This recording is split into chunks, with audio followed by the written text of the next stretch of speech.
अगर मुझे 1 लाख रुपए से शुरू करना हो फ्लिपकार्ट पे या मीशो पे सेल करना पॉसिबल है? अगर आपने 5 प्रोडक्ट भेजे, 3 भी अगर कस्टमर रिटर्न आ गए तो वो ख़त्म हो गया। आपकी मैक्सिमम जो सेल आती है वो कौन से प्लेटफॉर्म से आती है?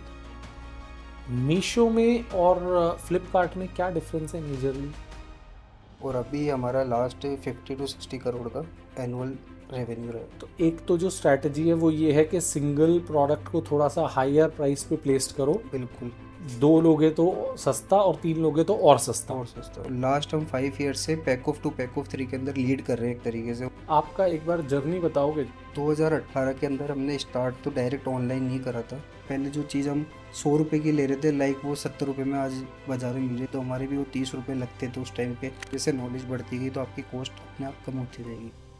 आपने बोला कि थेफ्ट बहुत होता है बिल्कुल। और पहले और ज़्यादा होता था, तो आपने कैसे थेफ्ट को रिड्यूस किया?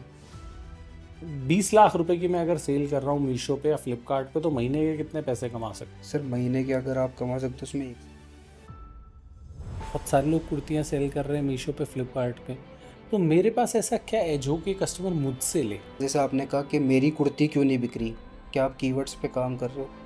आपको पता है क्या कस्टमर क्या सर्च कर रहा है? अंकित भाई, कोई कुछ प्रोडक्ट्स हैं जो आप रेकमेंड करना चाहोगे कि भाई ये प्रोडक्ट आप सेल करो तो आपकी सेल अच्छी होगी ऑनलाइन? अगर मान लो मुझे 50,000 या 1 लाख से शुरू करना है, तो ऐसी कौन सी एक गलती है जो मेरे को नहीं करनी चाहिए बिल्कुल भी, या मेरे को बिजनेस से बाहर निकाल सकती है वो गलती?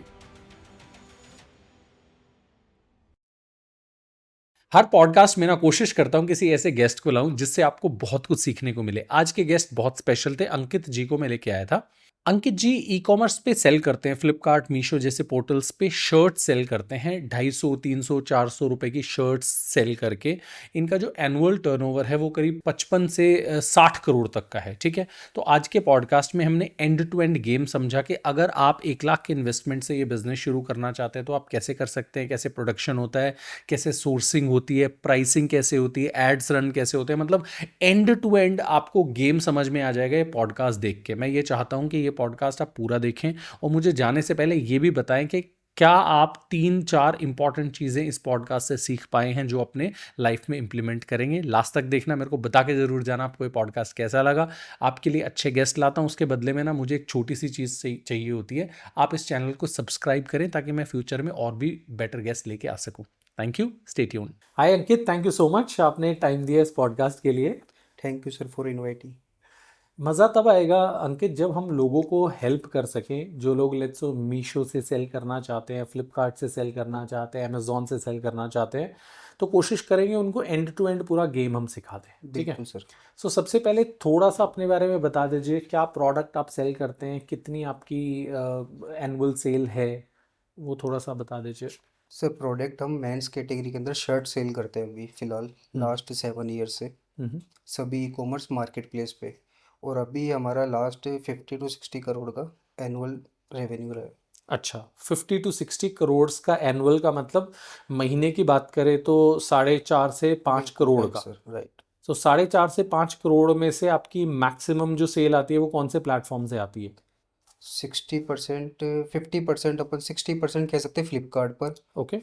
30% जैसे मीशो और अदर मार्केट प्लेस, बाकी 10% हमारा जैसे B2B और जो सेलर्स जुड़े हुए हैं उनके थ्रू। ठीक है, मीशो में और फ्लिपकार्ट में क्या डिफरेंस है मेजरली? डिफरेंस ऐसा कुछ भी नहीं है। वो भी ई कॉमर्स प्लेटफॉर्म के अंदर ऐसा है कि जैसे आप अपना प्रोडक्ट है उसकी प्राइस साइज क्या है, कि किस प्रोडक्ट किस प्राइस का है, और टारगेट ऑडियंस क्या है आपकी। मेन टारगेट ऑडियंस है, अगर जैसे मान लो आपका प्रोडक्ट 400 500 या अंडर 500 ज़्यादा प्रोडक्ट्स है आपके पास, तो दोनों ही बढ़िया है। जैसे अभी जीरो कमीशन मॉडल हो गया है फ्लिपकार्ट पर भी और मीशो पर भी, तो उस मीशो पे भी अच्छा रिस्पॉन्स है और फ्लिपकार्ट पे भी अच्छा रिस्पॉन्स है। तो आपका जो प्रोडक्ट है उसका प्राइसिंग आपने बताया था 200 250 300 रुपये है। हाँ।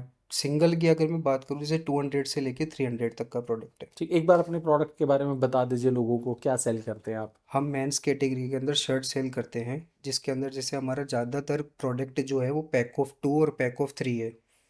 हम सिंगल्स बेचते हैं लेकिन कम क्वांटिटी के अंदर हमारा सिंगल्स रहता है, लेकिन हमारा मोटो है पैक ऑफ 2 या पैक ऑफ 3 जाए। तो सिंगल शर्ट कितने की आप सेल करते हैं? सिंगल हमारा 299 रहता है। 299। और पैक ऑफ 2? पैक ऑफ 2 रहता है 499 399। और पैक ऑफ 3? 599 699। और पैक ऑफ 2 और पैक ऑफ 3 जो है वो ज़्यादा बिकता है। बिल्कुल राइट। तो एक तो जो स्ट्रैटेजी है वो ये है कि सिंगल प्रोडक्ट को थोड़ा सा हायर प्राइस पे प्लेस्ड करो। बिल्कुल। 2 लोगे तो सस्ता और 3 लोगे तो और सस्ता, और सस्ता। जिससे कि आपका टिकट साइज बड़ा हो। टिकट साइज बड़ा हो, दूसरा आपका रिटर्न्स, मेन रिटर्न्स है। प्रोडक्ट सिंगल पे भी रिटर्न्स वही लगना है और पैक ऑफ 3 तक भी वही लगना है, अगर आपका अंडर 500 ग्राम प्रोडक्ट है तो शिपिंग चार्ज मेन है इसके अंदर।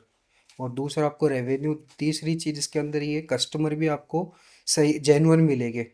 सिंगल्स पे ऐसा हो सकता है पसंद आए नहीं है, पैक ऑफ 3 के अंदर मेन ये है, अगर सिंगल्स पे ज़्यादा आपके रिटर्न्स आ रहे हैं तो ज़्यादा लॉस है। पैक ऑफ 3 के अंदर अगर 3 शर्ट में से मान लो 2 शर्ट पसंद आ गए तो मेंस कैटेगरी के अंदर एक ये होता है जैसे किसी अपने ब्रदर को दे दिया, या मुझे 2 पसंद है या एक तू रख ले। इस तरीके से प्रोडक्ट रिटर्न चांसेस कम हो जाते हैं। ये आपने कब आइडेंटिफाई किया कि हमें ऐसा मॉडल बनाना चाहिए, पैक ऑफ 2 पैक ऑफ 3? ये हमारा लास्ट जब 1 साल हमने स्टार्ट करा था तो हमारे रिटर्न्स काफ़ी ज़्यादा थे।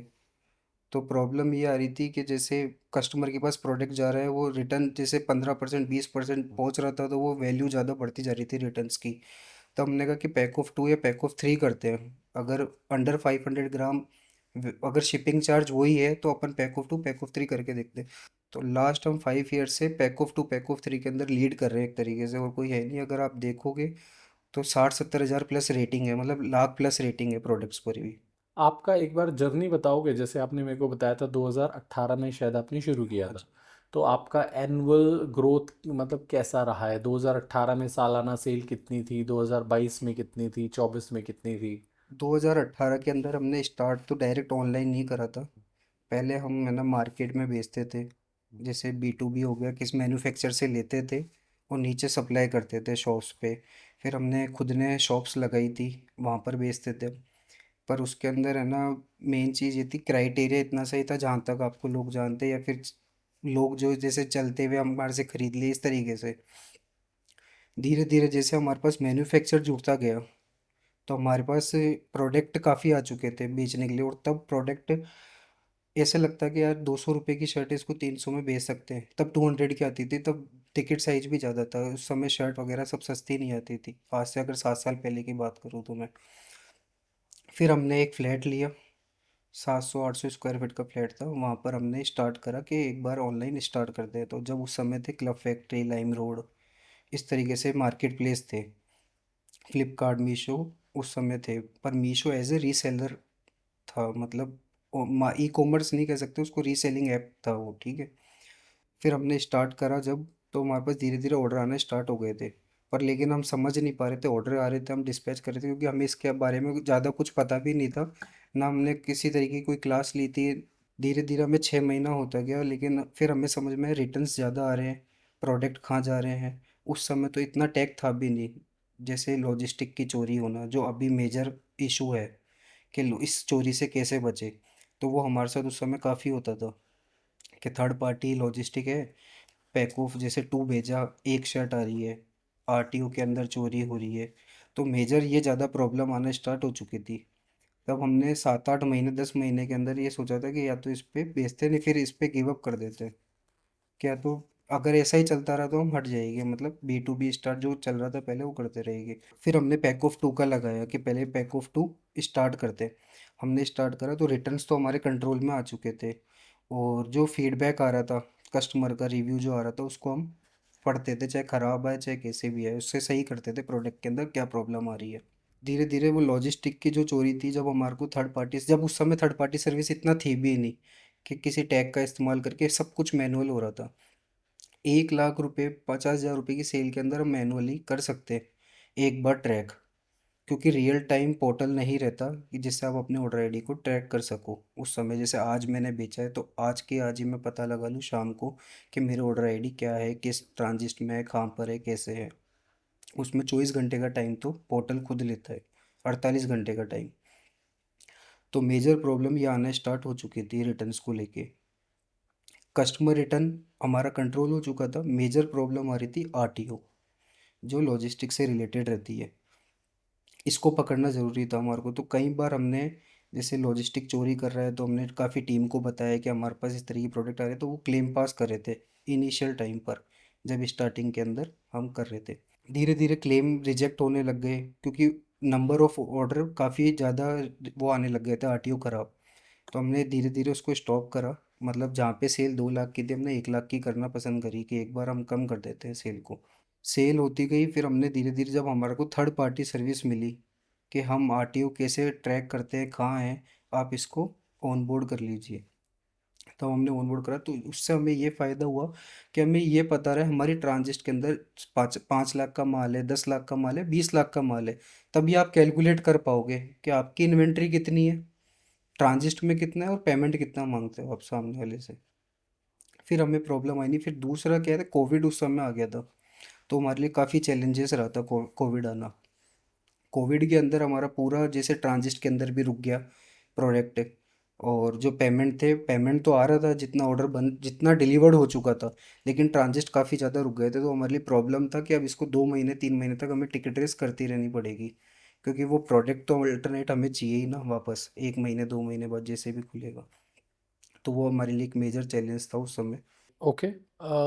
50 करोड़ अभी रेवेन्यू है, लास्ट ईयर कितना, उससे लास्ट ईयर कितना था? मतलब वो एक जो ब्रेक थ्रू रहता है 10 करोड़ से क्रॉस करने वाला, वो कब हुआ आपका? उसके अंदर ऐसा था, देखो सर, 2020 और 21 22 एक ऐसा ई कॉमर्स का था जहाँ सीधा हमें जंप मिला था। जैसे 5 करोड़ की सेल कर रहे तो 15 20 करोड़ पहुंच गए थे। लेकिन प्रॉब्लम ये आ रही थी, हमारे पास ऑर्डर्स काफ़ी आ रहे थे, लेकिन हमारे पास जब उस समय हम मैन्युफैक्चरिंग करते भी नहीं थे, सिर्फ हम भी डिपेंड किसी मैन्युफैक्चर पे थे। प्रॉब्लम ये हो रही थी कि जैसे आज मान लो मेरे पास ब्लैक शर्ट के ऑर्डर आ गए 500 800। तो अब उसके पास अवेबिलिटी हो या नहीं हो, उस टाइम पे अगर अवेबिलिटी भी होती थी तो रेट बढ़ा दे, उसको पता है अब ये लेकर जाएंगे क्योंकि ऑर्डर्स इनके आ चुके हैं। तो हमारे लिए मेजर प्रॉब्लम स्टार्ट हो चुकी थी। तो हम जैसे ही 1000 2000 ऑर्डर पे पहुंचे, तो हमने 500 शर्ट जितनी मैन्युफैक्चरिंग पहले स्टार्ट करी हमने, कि जितना हम बेच रहे हैं उससे हाफ कम स्टार्ट करते हैं, क्योंकि उतना हम एकदम से करें और ऑर्डर कम हो जाए तो ये फियर रहता था मन में कि कहीं ऑर्डर कम हो गए तो, क्योंकि लेबर और ये सब मशीनरी वगैरह इक्विपमेंट लाना सब कुछ एक तरीके से इन्वेस्टमेंट था। फिर हमने जैसे 1000 शर्ट जाती थी तो हमने 500 का स्टार्ट करा। 500 पे स्टार्ट करते करते हमने B2B भी करा, जिससे हमारा पैसा बने मेन। किसी के लिए हमने शर्ट मेकिंग करना स्टार्ट करा, कुछ ब्रांड्स के लिए हमने स्टार्ट कर दिया था इनिशियल टाइम पर। धीरे धीरे जैसे उनको समझ हमारी ट्यूनिंग सेट हुई उनके साथ, तो हमने खुद का भी बेचना स्टार्ट करा, फिर मैन्युफैक्चरिंग से। तो मेन हमारा टर्नओवर वहाँ पर स्टार्ट हुआ जहाँ पे हम खुद की मैन्युफैक्चरिंग पे स्टार्ट कर दिए थे। वहाँ से हमारा year to year 15 20% growth to growth होता गया। ओके। आपने बोला कि थेफ्ट बहुत होता है बिल्कुल। और पहले और ज़्यादा होता था, हम्म। तो आपने कैसे थेफ्ट को रिड्यूस किया? थेफ्ट को मैंने बताया ना सर, जैसे थर्ड पार्टी, जैसे कुछ ना कुछ आपको सॉफ्टवेयर लेने पड़ेंगे। अब तो मार्केट प्लेस पे अवेलेबल है, जैसे फ्लिपकार्ट पे सब अवेलेबल रहता है कि हमारे वेंडर उसके नाम रहते हैं वहाँ पे, कि इन इन वेंडर से आप सर्विस ले सकते हैं। रिकन्सिलेशन की मेन, पेमेंट रिकन्सिलेशन और आपका आरटीओ।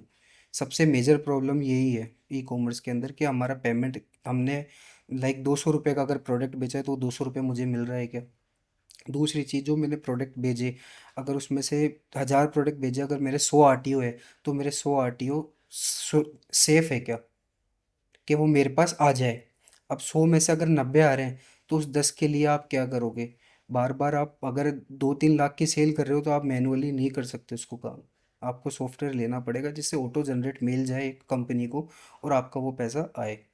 ये आपने किया। हम्म। अभी ऐसे बहुत सारे केसेस होते होंगे कि बीच में ही प्रोडक्ट चोरी हो गया, किसी ने कुछ और डाल दिया उसमें। हाँ, बिल्कुल होता है।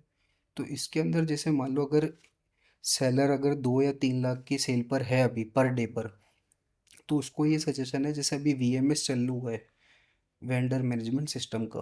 पोर्टल खुद लगा के देगा, मार्केट प्लेस आपको खुद लगा के देगा, उसके चार्जेस लगते हैं। तो उसके अंदर बेनिफिट ये है कि क्या प्रोडक्ट भेज रहे हैं उसका रिकॉर्ड है, और जो कस्टमर को भेजा है वो रिकॉर्ड हो चुका है। अब जब कस्टमर रिटर्न आएगा, तब आपके पास प्रूफ हो चुका है एक तरीके से। तो वो चीज़ अभी ख़त्म हो चुकी है, इनिशियल टाइम पे तो नहीं थी, लेकिन आज के टाइम पे तो हर चीज़ अवेलेबल है। मार्केट प्लेस से भी है, अगर आप VMS लगाना चाहते हो, अगर आपके पास जैसे FBF नहीं कर रहे आप एक तरीके से, अगर फुलफिलमेंट बाय फ्लिपकार्ट नहीं कर रहे हो, उनके वेयर हाउस से आप नहीं कर रहे हो, तो आप इनिशियल आप वीएमएस लगा सकते हो उनका और ऑर्डर भेज सकते हो, तो वो प्रॉब्लम तो वहाँ ख़त्म हो जाएगी। जैसे आप कह रहे हो कि शर्ट भेजी और उसमें कुर्ती आ गया या फटा हुआ कपड़ा कुछ भी वॉटेवर कुछ भी आ गया हो, तो वो प्रॉब्लम वहाँ ख़त्म हो सकती है, लेकिन उसके लिए मैनुअल वर्क ज़्यादा पड़ जाएगा आपका। तो मेरा सजेशन ये रहता है कि अपन ने जो भेजा है मार्केट प्लेस पे, मैंने शर्ट भेजी है ब्लैक कलर की, फ्लिपकार्ट चेक करेगा ब्लैक शर्ट आ गया क्या, सबसे पहले क्वालिटी चेक पास हो जाएगा, क्यूसी पास हो गया। सेकेंडरी इन्वेंट्री लाइव होएगी। अब कस्टमर को भेजने वाला फ्लिपकार्ट है, रिसीव करने वाला फ्लिपकार्ट है, तो वहाँ पे कस्टमर रिटर्न का ऑटो एसपीएफ पास होएगा आपका, कि कस्टमर रिटर्न प्रोडक्ट भी वही ले रहे हैं और यहाँ से रिसीव भी उन्होंने ही करा है, तो हमने तो गलत भेजा नहीं है। तो वहाँ पे वो मैनुअल चीज़ हट जाएगी कि वीडियो बनाना या इस क्राइटेरिया से वीडियो बनाओ तो पास होगा, सबसे ज़्यादा हेडेक यही है। ओके। आपके रिटर्न्स कितने परसेंट है और आपकी इंडस्ट्री में जनरली रिटर्न्स कितने परसेंट होते हैं? इस पॉडकास्ट में जैसे मैं बोलूँगा 6-7% माने कि नहीं या कोई बिलीव नहीं करेगा, लेकिन लिटरली अभी 6 to 7% है हमारी गेट, क्योंकि एक तरीके से वैल्यू फॉर मनी मिल रहा है प्रोडक्ट। हम्म। और वुमेंस कैटेगरी के अंदर मैं मान सकता हूँ 15 से 20% रहते हैं, मेंस कैटेगरी के अंदर भी 12 से 15% रहते हैं। पर हमारा भी 7%, ऐसे तो 10% तक है हाईएस्ट, करंटली जो 6 मंथ का अगर मैं बता रहा हूँ तो 7% है उसके अंदर। क्या क्या आपने किया इंश्योर करने के लिए रिटर्न्स 6-7% तक रिड्यूस हो जाए? 10% से कम तो मैंने नहीं सुना किसी का अपैरल में। बिल्कुल 10% नहीं, हम खुद भी कह रहे 10% हमारा था, लेकिन लास्ट 6 मंथ के डाटा पे मैं आपको बता रहा हूँ कि 7% हमारा रहा है। और उसके अंदर ये है, देखो प्रोडक्ट या तो आपकी टारगेट ऑडियंस ये होनी चाहिए, जैसे 300 रुपये का प्रोडक्ट है तो उसको आप 1000 रुपये का प्रीमियम जैसे बना के मत बेचो।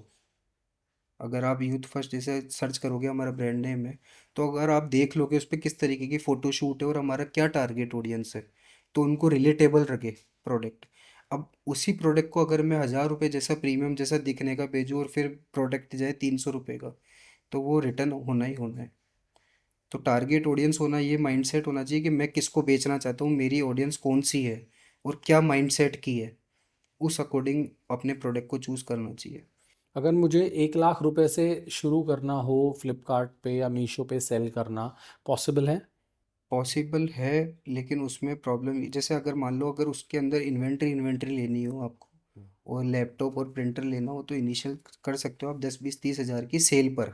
वर्क करना चाहो तो सब मैनुअल काम हो सकता है आपका, उसमें आपको थोड़े से मार्जिन हाई रखने पड़ेंगे। अगर आप 1 लाख रुपए से बिजनेस स्टार्ट करना चाह रहे हो, तो आपको वो काम नहीं करना है कि मैंने 10% का या 20% का काम कर रहे हो, या तो आपके पास 100+100 का होना चाहिए, ज़्यादा भी नहीं तो 70 to 80%।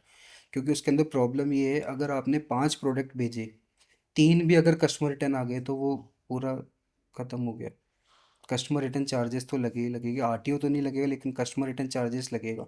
तो उस समय अगर 1 लाख से बिजनेस स्टार्ट करना है तो 70 to 80% मार्जिन ज़रूरी है, लेकिन बिजनेस स्टार्ट हो जाएगा। एक और दूसरा, आपके पास प्रोडक्ट क्या है, आप 4-5 प्रोडक्ट या 10 प्रोडक्ट से मत जाओ कि मैं थोड़े थोड़े प्रोडक्ट ले आता हूँ यार, कस्टमर को जींस भी पसंद आ जाएगी, मैं टी शर्ट भी ले लेता हूँ या स्वेट शर्ट भी ले लेता हूँ, मैं सीजनल वर्क कर लेता हूँ। तो एल्गोरिदम समझ में नहीं आएगा क्या बेचना चाह रहे हो। या तो एक प्रोडक्ट में थोड़ा सा आप पोटेंशियल लो, हीरो बनो, मतलब उस प्रोडक्ट के अंदर जैसे 50,000 10,000 5,000 रेटिंग आपकी आ गई, फिर आप सोच सकते हो। जैसे हम 7 साल से एक शर्ट ही बेच रहे हैं, हमने कोई दूसरा प्रोडक्ट चूज़ नहीं करा। बीच में हमने ज़रूर करा था, हम बॉटम वेयर में ट्राउज़र्स में गए थे, लेकिन फिर हमने उसको वापस डिनाई कर दिया। हम सिर्फ शर्ट्स कैटेगरी के अंदर ही अभी तक है, क्योंकि आपकी एक तो इन्वेंट्री नहीं फंसे, डेड स्टॉक ना हो, वो पैसा वहाँ जाके फंस जाए तो कोई मतलब नहीं है। या तो एक प्रोडक्ट के माइंडसेट से आपको काम करना चाहिए। अगर कुर्ती बेचनी है तो फिर आप कुर्ती ही ले आओ 20,000 रुपये की। आप मत लाओ कि मैं कुर्ती के साथ मेरे को ये भी बेचना है और भी चीज़ें बेचनी है। सिंगल प्रोडक्ट पे वर्क करो अगर इनिशियल अमाउंट कम है तो।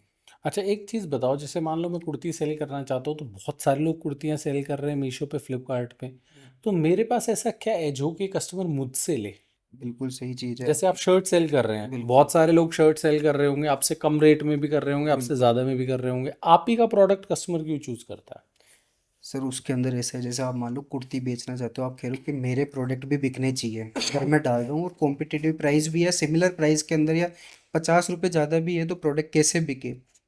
पहले आपको ये देखना चाहिए, मैं मान लो 400 का प्रोडक्ट है आपका, तो 400 की प्रोडक्ट को आप सर्च कर लो फिल्टर लगा के मार्केट प्लेस पे, कि वो किस तरीके का कपड़ा बेच रहा है, या ऑर्डर कर लो कुछ एक दो कुर्ती, या तीन चार सप्लायर का ऑर्डर कर लो आप, कुर्ती वगैरह जो भी आप बेचना चाहते हो। फैब्रिक देख लो आप, मैन्युफैक्चरर आपसे कनेक्टेड है, तो उसके अंदर आप फैब्रिक पूछ के आप एक तरीके से कॉस्टिंग निकालो कि मैं या तो 400 में बेच सकता हूँ क्या, सबसे मेन चीज़ तो। दूसरी चीज़ आप ये देख लो क्या कैटलॉग शूट हो रखा है, क्या फ़ोटो शूट है, किस तरीके की लिस्टिंग है। उस तरीके की लिस्टिंग को सिमिलर थोड़ी सी, सेम नहीं, क्योंकि सेम के अंदर हो सकता है कि वो लिस्टिंग ब्लॉक भी कर दे। थोड़ा सा सिमिलर आप प्रोडक्ट लीजिए और आप लिस्टिंग करिए, आपके पास ऑर्डर्स आएगी आएगी। ओके, और मुझे मार्केट प्लेसेस से सेल करना है तो क्या मेरे को कोई एजेंसी हायर करने की ज़रूरत है, मैं खुद से कर सकता हूँ?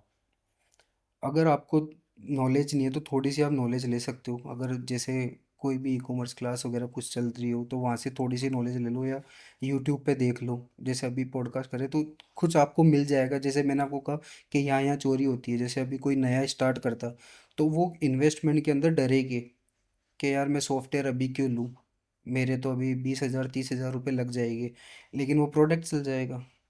हम्म। अगर आपने इन्वेस्टमेंट नहीं करा तो वो प्रोडक्ट जाएगा। तो या तो वो उसके लिए कैपेबल हो कि मैं 20-30 हज़ार वहाँ पे दे सकता हूँ, या फिर मैनुअली इतना ही काम हो कि मेरे को 30-40 हज़ार की सेल करनी है, मैं पोर्टल को मैनुअली मैनेज कर सकता हूँ। हम्म। अच्छा, एक चीज़ अब आप मेरे को ये बताइए, मान लो मैं 20,000 के प्रोडक्ट्स ले आया, कुर्तीज़ ले आया, हम्म। अब फोटोशूट में कैसे करूँगा?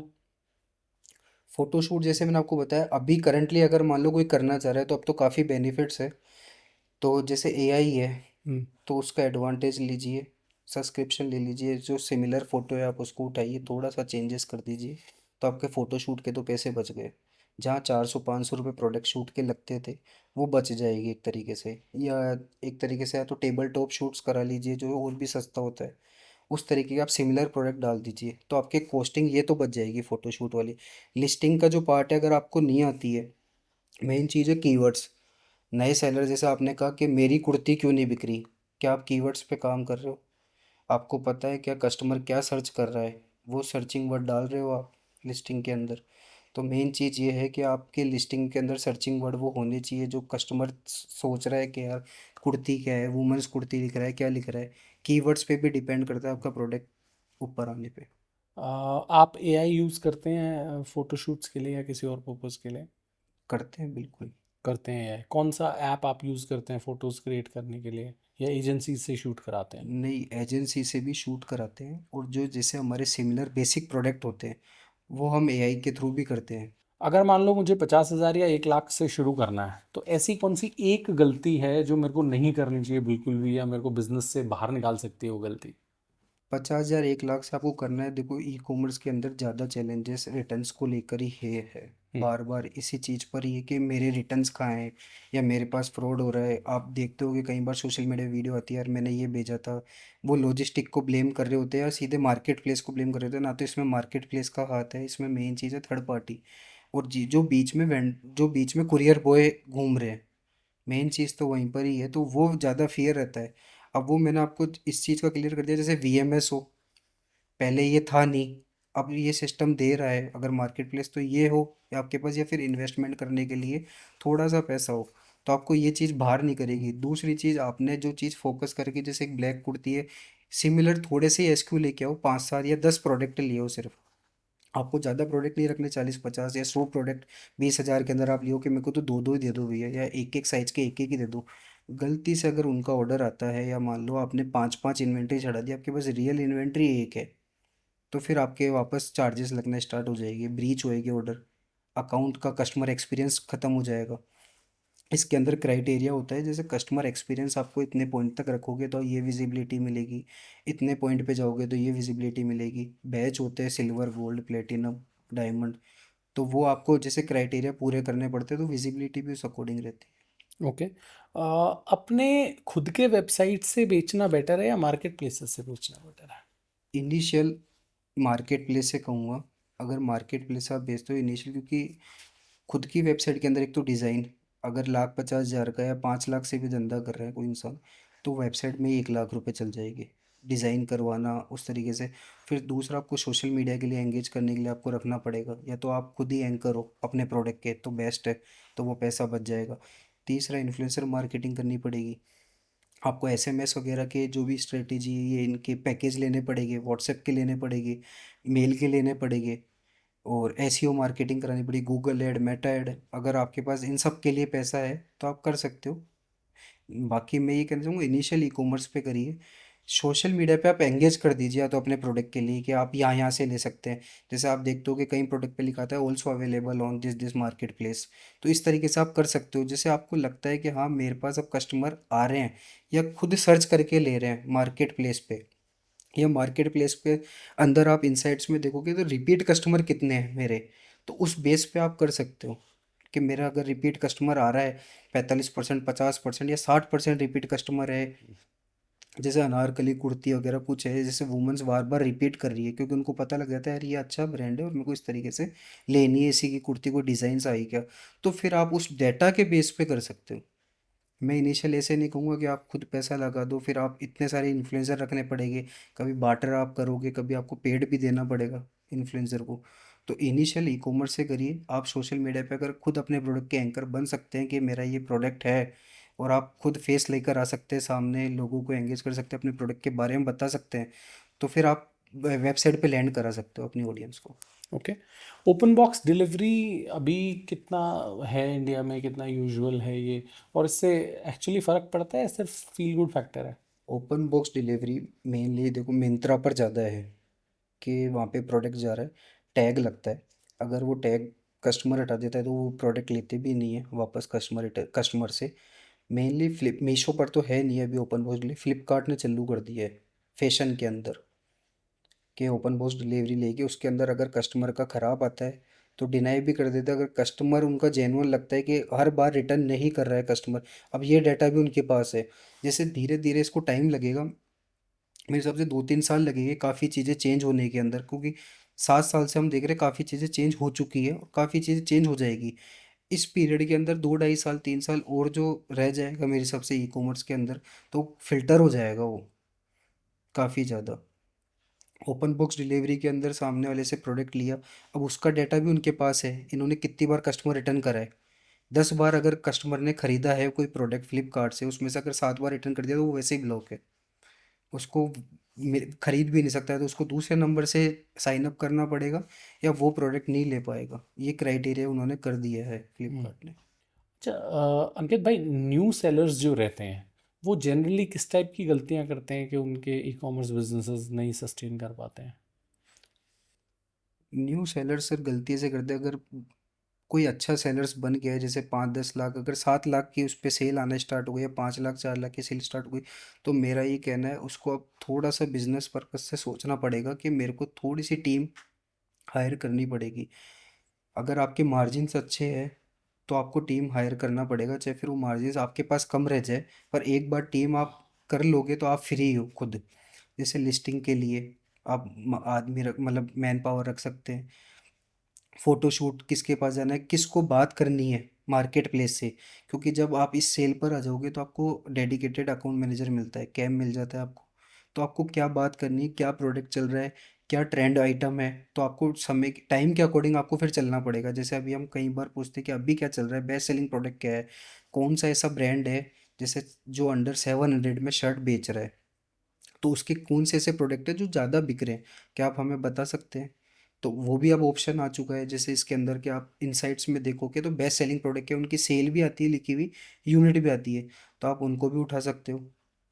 मतलब पैसा आपको ये लगना है टीम आप बना सको, कि आपके अकाउंट्स की टीम एक अलग हो जो आपका ये डाटा चेक करते रहे डेली के डेली।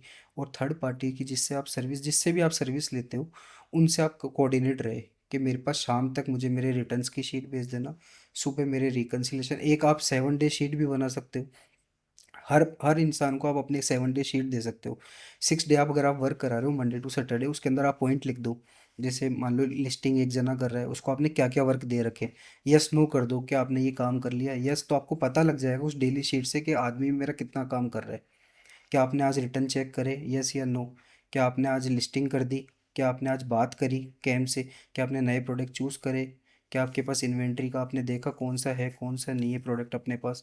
तो आपको एक सिमिलर एक शीट पे आपको सब सारा डाटा आ जाएगा आपके मैन पावर का, कि वर्क कर रहा है नहीं कर रहा। कई बार ऐसे होता है आदमी तो रख लिए लेकिन काम कर रहे हैं नहीं कर रहे, हम ये कैसे आइडेंटिफाई करें। तो उसका सिंपल सा है कि आप अपनी एक वर्कशीट दे दो उनको, जिसके अंदर यस नो लिखा हुआ है, कि उसके अंदर वर्क डाल दो आप, कि आपने ये कर लिया, तो उसको सिर्फ यस नो लिखना है। अगर उसने यस लिखा है तो आप एक बार मैनुअली चेक कर लोगे ये वर्क हुआ या नहीं हुआ। अंकित भाई, एक और इम्पॉर्टेंट जो अपडेट है वो बारकोड पैकेजिंग, कुछ नया तरह का कॉन्सेप्ट आया है, एक बार उसके बारे में बताएंगे क्या है? हाँ, इसके अंदर बारकोड पैकेजिंग का ऐसा है सर, जैसे अभी आप मान लो ब्लैक शर्ट भेज रहे हो, तो वो ब्लैक शर्ट पोर्टल पे स्कैन होएगा, जो नया फीचर अभी आया है। और वो पैकेजिंग, जैसे अब कस्टमर रिटर्न आया तो उसमें पता लग जाएगा ये ब्लैक शर्ट था या नहीं था। तो एक ये अच्छी फैसिलिटी चल हुई है बारकोड पैकेजिंग की। तो मेरे लिए, मेरा सजेशन ये है, जो भी नए सेलर है तो वो 20 पैसे या 50 पैसे की कॉस्टिंग को ना देख के, जो भी 2 रुपया 1.5 रुपये जितने की पैकेजिंग मिलती है, तो वो ज़्यादा उसको एप्लीकेबल करे बारकोड पैकेजिंग को, जिससे आपके रिटर्न्स को लेके, और मतलब आप वीडियो अगर बना के कस्टमर वो पोर्टल को दो तो आपका क्लेम पास हो जाए। एटलीस्ट अगर आपका 200 रुपये का है तो 150 रुपये तो आपको मार्केट प्लेस से मिल जाए एक बार। इन्वेंट्री मैनेजमेंट पे और थोड़ी बात करते हैं अंकित भाई। हम्म। मैं अगर एक लेट्स से स्मॉल सेलर हूँ, मेरे को ये कैसे पता चलेगा कि मुझे कितने दिन की इन्वेंट्री रखनी है? देखो, मेन चीज़ इन्वेंट्री है सर। आज अगर हम भी बिजनेस करते हैं तो इन्वेंट्री का सबसे बड़ा रोल रहता है, क्योंकि या तो आपके इन्वेंट्री के अंदर प्रॉफिट घुसा हुआ रहता है, या आपके बुक्स के अंदर रहता है, या आपके बैंक में रहता है। तीन चीज़ है। तो अगर स्मॉल सेलर की बात करूँ मैं, तो उसके अंदर ऐसा है कि आपके पास जो ऑर्डर आ रहे हैं इंटू 7 7 डेज से आपको कोई ऊपर इन्वेंट्री नहीं रखनी। आपके पास जैसे ही थर्ड डे ख़त्म हो जाए, आप सिग्नल दे दो जिससे भी आप लेते हो मैन्युफैक्चर, कि भैया मुझे ये प्रोडक्ट चाहिए, मेरे पास ये ख़त्म हो चुका है। लेकिन आउट ऑफ स्टॉक नहीं करना है आपको। अगर कोई प्रोडक्ट आपका ऐसा है जो हाई सेलिंग प्रोडक्ट है, उसको कभी भी मेरा ये ओपिनियन है, कभी भी आउट ऑफ स्टॉक नहीं करो।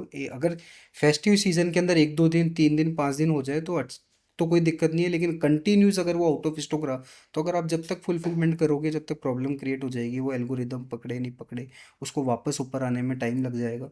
तो आउट ऑफ स्टॉक ना हो, और 7 डेज की इन्वेंट्री इनफ है स्मॉल सेलर के लिए। कि छोटे सेलर है जो कि हमें को 7 दिन 10 दिन, भैया मैं इतना ही पैसा लगा सकता हूँ, तो 7 से 10 दिन की इन्वेंट्री पर आप काम कर सकते हैं। और इन्वेंट्री खरीदने के लिए मैन्युफैक्चरर्स कैसे ढूंढें? गूगल पे सर्च कर सकते हो। फिर भी आपको अगर गूगल पे सर्च करने के बाद मैन्युफैक्चर मिल रहा है, पहली बात, आजकल मैन्युफैक्चर एंटरटेन करेगा नहीं। अगर 10 20 हज़ार का आप माल ले रहे हो, फिर भी आपको एंटरटेन कर दे, तो आप प्रोडक्ट की कॉस्ट को आप इस तरीके से कर सकते हो। जैसे मान लो 100 रुपये का कोई प्रोडक्ट है, आपको पता है ये 100 रुपये का है, तो वेंडर, अच्छा अगर आपके पास अच्छी क्वांटिटी है, तो इसके लिए एक मैं बेस्ट एग्जांपल दे सकता हूँ। जैसे वेंडर के पास आप गए, या वेंडर को आपने बुलाया, आपके पास अच्छी क्वांटिटी, तो आप बुला सकते हो कि मेरे पास इस तरीके का प्रोडक्ट है, इस तरीके से मेरे को बेचना है, इतनी यूनिट्स है, 1000 यूनिट है मान लो। तो वो आएगा कि भैया ये ब्लैक शर्ट है, 100 रुपये का है, आप कितने का दोगे। मान लो उन्होंने कह दिया 95 का, उसमें ये आइटम है, सब कुछ वो बता जाएगा कि आपको मैं 95 में दे रहा हूँ। आप सेकंड वेंडर को बुला लो, आपको अब 95 की कॉस्ट तो पता लग गई कि 95 है। सेकंड वाले को आपने कर दिया कि 90 रुपये का प्रोडक्ट है, या वो खुद, ये मैं तो 90 रुपये दूंगा, ये आपका कैश पेमेंट है, इस तरीके से। तो आपको फाइंड ये करना है कि मैन्युफैक्चर मेरे लिए, गूगल पे आप सर्च कर लो कुर्ती की हो, तो कुर्ती मैन्युफैक्चर कितने हैं, उनसे आप हर जने से बात कर सकते हो। बेस्ट आपको खुद ही मैन्युफैक्चर मिल जाएगा, क्योंकि आपको खुद को नॉलेज हो जाएगी। 5 वेंडर से आप बात करोगे तो प्रोडक्ट के बारे में आप समझ जाओगे कि प्रोडक्ट क्या है, पहले मैं कितने का ले रहा था, आज मैं कितने का ले रहा हूँ। ये हमारे साथ भी हुआ है, पहले जो चीज़ हम 100 रुपये की ले रहे थे, लाइक वो 70 रुपये में आज बाजार में मिल रही है, तो हमारे भी वो 30 रुपये लगते थे उस टाइम पे। लेकिन फिर हमने वेंडर को हमने सोर्स करना स्टार्ट करा। जैसे हम ग्रे लेते हैं इसके फैब्रिक के लिए, तो हमने सोर्स करना स्टार्ट करा, तो वो धीरे धीरे जैसे नॉलेज बढ़ती गई, तो आपकी कॉस्ट अपने आप कम होती रहेगी। इन्वेंट्री भी खरीद लेंगे, कॉस्टिंग भी देख लेंगे, मेन है सेल्स आना। तो बिल्कुल। हाँ, तो मार्केट प्लेसेस पे भी एड्स रन करने पड़ते हैं। सर, मार्केट प्लेस आज से 50 करोड़ प्लस कस्टमर उनको डाउनलोड कर रखे हैं, तो वहाँ ऐड तो चलानी ही पड़ेगी बिल्कुल। ओके। पर ऐड आपको उस पे चलाना है, जैसे मान लो आपका कोई प्रोडक्ट सोल्ड हो रहा है, उस पर आपने धीरे धीरे ऐड चलाया, वो ऊपर अगर ऑर्गेनिक सेल दे रहा है, तो उस पर आप ऐड धीरे धीरे कम कर दीजिए। नए प्रोडक्ट्स आप ला रहे हो, तो उस पर एडवर्टाइजमेंट आपको रन करना पड़ेगा। आप ये समझो कोई दुकान खोलता है तो उसको फर्नीचर, एडवर्टाइजमेंट बोर्ड, सब कुछ लगाना पड़ता है, तो सेम ये भी ऐसा ही है। अपनी आप दुकान लेके आ रहे हो तो आपको ऐड करना भी पड़ेगा। आपको देखना पड़ेगा कि किस ऐड पे कितने प्रोडक्ट की कॉस्ट आ रही है, 10 रुपये पर पीस आ रहा है या 20 रुपये पर पीस आ रहा है, वो आप ऐड करके चल रहे हो क्या एडवर्टाइजमेंट के अंदर। तीसरी चीज़, अगर आपके पास डाटा है, तो आप मंथली आप जो रिटर्न भरते हो उसके अंदर आप सबसे पहले निकालो कि मेरे कौन से स्टेट के अंदर सबसे ज़्यादा प्रोडक्ट जा रहे हैं। लाइक महाराष्ट्र के अंदर जा रहे हैं, तो आप थोड़ा सा और एंगेज करो उस जगह, तो आपको चलाना ही है, क्योंकि आपका टॉप 3 आप देख लो मेरी स्टेट कौन से, उस पर आप ये समझ जाओगे कि मेरे प्रोडक्ट कहाँ ज़्यादा बिक रहे हैं। तो वहाँ तो आपको एंगेज करना ही है आपके प्रोडक्ट को लेके, कि मेरे को यहाँ पे एडवर्टाइजमेंट चलाना है। दूसरा, आप सोशल मीडिया के थ्रू कर सकते हो। आपका प्रोडक्ट है, सोशल मीडिया के थ्रू ऐड चलाओ। आपके पास वेबसाइट नहीं है तो आप मार्केट प्लेस पे लैंड करा दो उसको। वहाँ पे आपके पास रेटिंग अच्छी है तो वो आपका कस्टमर बन जाएगा। तो एडवर्टाइजमेंट का तो सबसे बड़ा रोल है, पर ये रोल है कि चलाना कैसे है, किस तरीके से चलाना है, किस, ऐसे नहीं कि चला दिया और हमने छोड़ दिया उसको कि अपने आप आ जाएगा।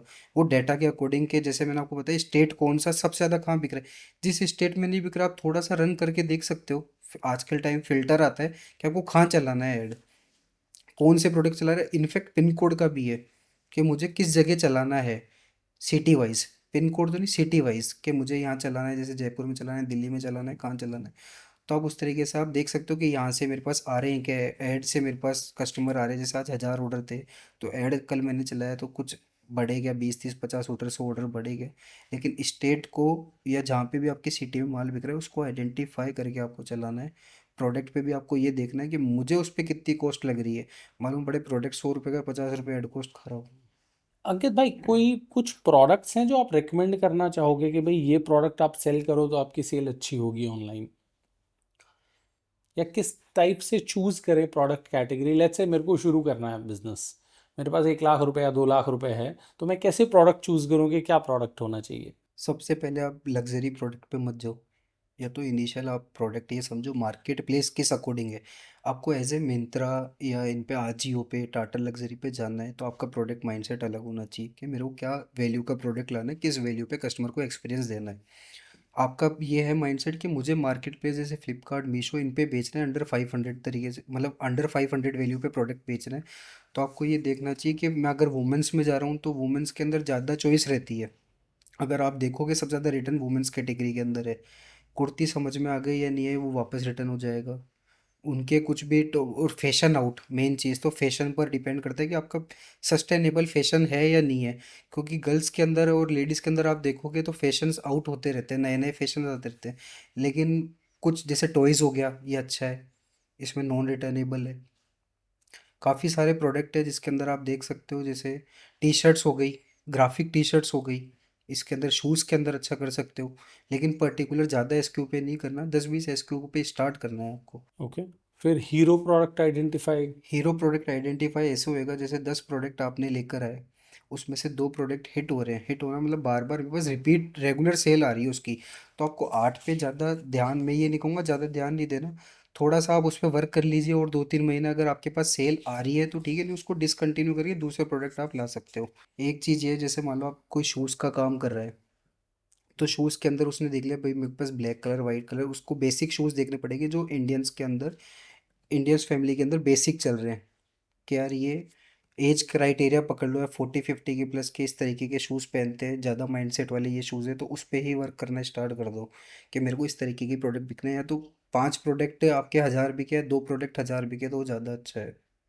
5 प्रोडक्ट मिला के एक तो 1000 यूनिट निकालना, एक 2 प्रोडक्ट के अंदर ही 1000 यूनिट निकालना। तो दूसरा, आपको हर मार्केट प्लेस पे लिस्ट होना है। आप कोई डिपेंडेंसी पे नहीं रहो कि मेरे पास यार कल को अकाउंट सस्पेंड हो जाए, कल को प्रॉब्लम आ जाए, तो मेरे पास अगले दिन क्या है। तो आप डिपेंडेंसी पे रहो, थोड़ा सा B2B भी करते रहो। और अच्छा आपके पास है इन्वेस्टमेंट तो शॉप एंड शॉप भी आजकल ज़्यादा हो चुका है। आपके आसपास नियर बाय कोई शॉप्स है वहाँ पे आप छोटी सी शेयर लगाओ, ब्रांड का नाम लिख दो, रख दो इन्वेंटरी, उस पर कमीशन मॉडल पे बात कर लो, भाई ये बिक जाए तो 30% तू ले लेना, हर 15 दिन में हमारा ऑडिटर आएगा चेक कर लेगा। तो इस तरीके से आप कर सकते हो। ओके। कितना परसेंट मार्जिन जनरली रखना चाहिए अगर मार्केट प्लेसेस से सेल करते हैं, लेट्स से मीशो से या फ्लिपकार्ट से? डिपेंड करता है सर सेलर्स पर। अगर सेलर्स की वॉल्यूम क्या है उस पर डिपेंड करता है। इनिशियल अगर मैं बात करूँ, अगर 1 2 लाख की अगर कोई सेल कर रहा है तो उसको रखना चाहिए 50 से 60%। क्योंकि उसके अंदर इनिशियल आपको पैसा बनाना है, क्योंकि आपको आगे अगर बड़ा बनना है, बड़ा मतलब इन द सेंस कि ठीक है मेरे को 5000 4000 आपका है एम्बिशन कि मुझे ज़्यादा ज़्यादा ऑर्डर बेचने, तो पैसा आपको बनाना इनिशियल पड़ेगा। आप उस लेवल पे जाके आप सोचो कि अब मैं 50 60 रख लूँ तो वो नहीं रख पाओगे। क्योंकि उसके अंदर काफ़ी मार्केट प्लेस ऐसे है जो मैन्युफैक्चरिंग काफ़ी कनेक्टेड है, वहाँ पर आपको बीट करने में प्रॉब्लम आएगी। क्योंकि अगर मान लो आपका कोई हीरो प्रोडक्ट बन भी गया, सेम मैंने कॉपी कर लिया, फिर आप क्या कर सकते हो? आपके पास या तो मैन्युफैक्चरिंग पावर होनी चाहिए उस चीज़ के लिए, क्योंकि ये तो ओपन मार्केट प्लेस है।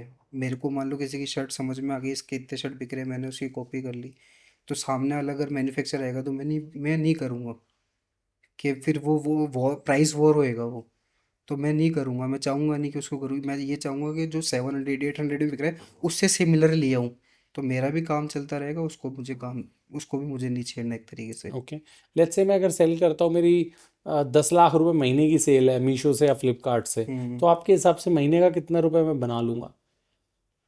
डिपेंड करता है ना सर आपके मार्जिन्स पे। अगर 10 20 लाख की आप सेल कर रहे हो तो आप आराम से 50 60% का रखो ग्रॉस, उसमें से अब आपके खर्चे हटा के जो नेट निकलता है। लेट्स से मैं बहुत अच्छे तरीके से बिजनेस कर रहा हूँ, हम्म। मैंने क्रैक कर लिया गेम को, और बहुत अच्छे मेरे यूनिट इकोनॉमिक्स है, रिटर्न रेट का मैं सब कुछ ठीक है, हम्म। तो आपके हिसाब से 20 लाख रुपए की मैं अगर सेल कर रहा हूँ मीशो पे या फ्लिपकार्ट पे, तो महीने के कितने पैसे कमा सकते? सर महीने के अगर आप कमा सकते हो उसमें 1 से 2 लाख रुपए। 1 से 2 लाख रुपए?